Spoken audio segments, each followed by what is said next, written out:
Kelihatannya kita adalah orang-orang yang kuat hari ini. Amin. Kenapa kita kuat? Karena Yesus sudah bangkit bagi kita. Kalau tidak ada kebangkitan Yesus, kalau dia tidak menyelesaikan karyanya yang besar di muka bumi ini, kalau dia hanya sampai di kayu salib, dan dia tidak menyelesaikan misinya, misi penyelamatan itu, maka sia-sia kehidupan saya dan saudara hari ini. Itu perkataan Paulus. Coba kita sama-sama buka Alkitab ini. Maka kata murid-murid yang lain itu kepadanya, kami telah melihat Tuhan. Tetapi Thomas berkata kepada mereka, sebelum aku melihat bekas paku pada tangannya, dan sebelum aku mencucukkan jariku ke dalam bekas paku itu, dan mencucukkan tanganku ke dalam lambungnya, sekali-kali aku tidak percaya. Sekali-kali aku tidak percaya. Thomas berkata kepada murid-murid atau menjawab murid-murid, I don't care, saya tidak peduli dengan berita yang kalian sampaikan. Karena memang dia manusia yang rapuh saat itu. Dan dia tahu keberadaan situasi kebatinan murid-murid yang lain sebelum mereka mengalami kebangkitan Kristus. Mereka sama dengan Thomas. Thomas bilang, kamu itu sama dengan saya. Kita semua adalah manusia yang rapuh.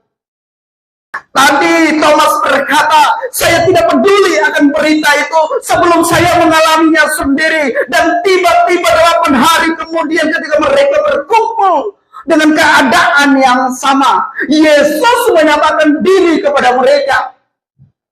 Dengan mendahului penyapaan dirinya dengan mengatakan, salam sejahtera bagi kamu, atau damai sejahtera bagi kamu.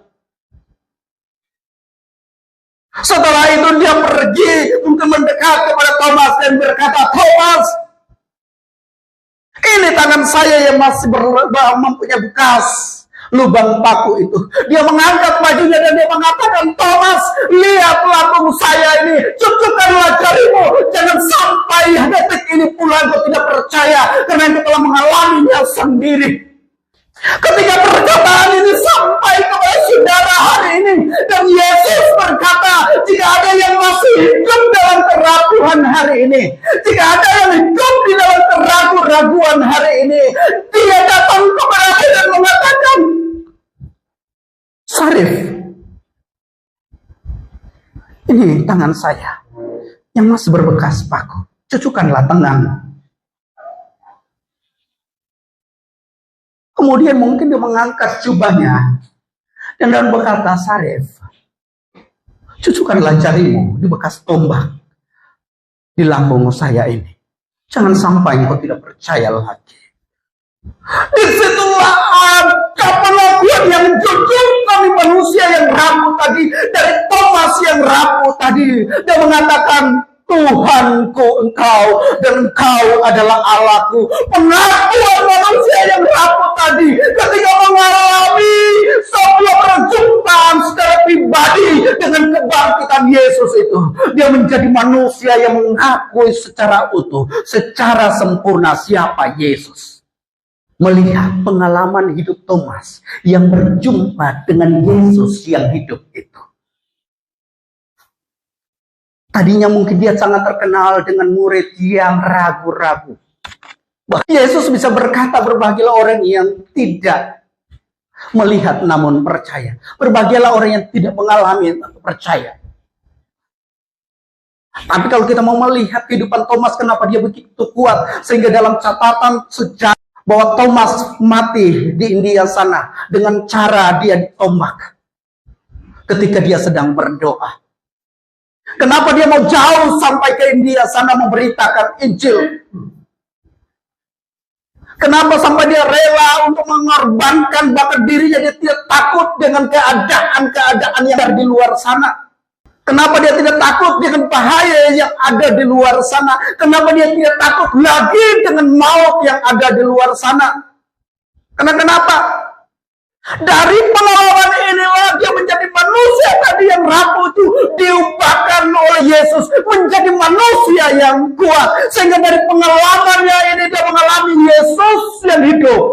Dia pergi memberitakan Injil sampai di India, dan di sana dia mengembuskan nafas terakhirnya ketika catatan sejarah mencatat bahwa ketika dia sedang berdoa, dia ditombak, kemudian mati. Saya mau sampaikan begini, setiap orang yang tadinya rapuh, ketika dia berjumpa dengan Yesus yang hidup, dia akan menjadi manusia yang kuat.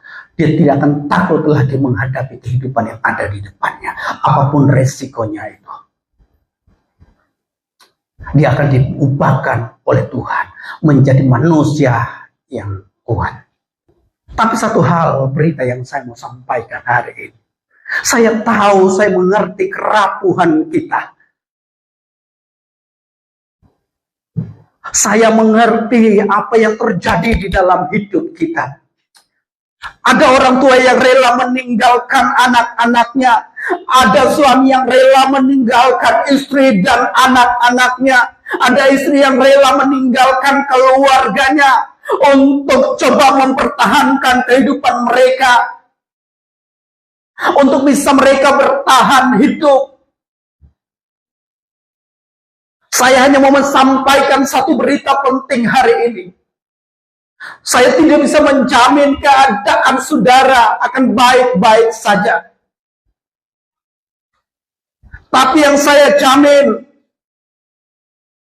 bahwa ketika kita mengalami kebangkitan Kristus, kita punya kekuatan untuk menghadapi setiap persoalan hidup yang akan kita alami, yang kita akan jalani. Saya bukan pendeta yang suka bikin surga telinga di hadapan Bapak Ibu Saudara. Ketika percaya kepada Yesus, maka ekonomi saudara akan baik-baik saja. Ketika percaya kepada Yesus, maka keadaan tubuh saudara akan sehat-sehat saja. Saya tahu ketika kita hidup di dalam daging, persoalan-persoalan sakit, penyakit, masalah ekonomi itu akan kita selalu temui di dalam hidup kita. Tapi satu jaminan yang saya tahu di dalam Yesus, bahwa ada kekuatan yang diberikan oleh Yesus yang hidup itu. Ketika kita berjumpa dengan Dia, sehingga kita tidak punya ketakutan untuk menghadapi tantangan-tantangan, masalah-masalah yang ada di depan kita. Hari ini saya tidak berkhotbah menjanjikan kemapanan ekonomi kepada Bapak Ibu Saudara. Hari ini saya menyampaikan firman, tidak menjanjikan bahwa tubuh Bapak Ibu Saudara akan sehat-sehat saja, akan kuat-kuat saja. Tidak. Tapi yang saya janjikan, kalau kita mengalami Yesus yang hidup, ada jiwa yang kuat, ada roh yang kuat untuk kita menghadapi tantangan-tantangan yang begitu luar biasa yang kita akan hadapi di muka bumi ini. Thomas dan murid-murid yang tadi rapuh, kalau kita mau melihat kehidupan mereka, mereka semua menjadi manusia yang kuat. Mereka tidak peduli hidup mereka harus mati dengan digergaji. Mereka tidak peduli hidup mereka harus mati dengan dibakar. Mereka tidak peduli dengan bagaimana cara kematian mereka. Yang mereka tahu, mereka memiliki Yesus yang hidup, yang menjamin kehidupan mereka baik saat ini maupun selama-lamanya. Amin. Itulah kehidupan, kekuatan di dalam Yesus. Kenapa orang Kristen tidak kuat? Banyak yang meninggalkan Yesus. Banyak yang murtad. Sesungguhnya saya mau katakan, saya simpel saja kalau mau ditanya kenapa mereka banyak meninggalkan Yesus. Karena mereka tidak berjumpa dengan Yesus yang hidup. Karena mereka tidak berjumpa dengan Yesus. Tidak ada satu manusia pun yang akan meninggalkan Yesus ketika melihat Yesus atau menyaksikan Yesus yang telah hidup itu menaklukkan segala sesuatunya.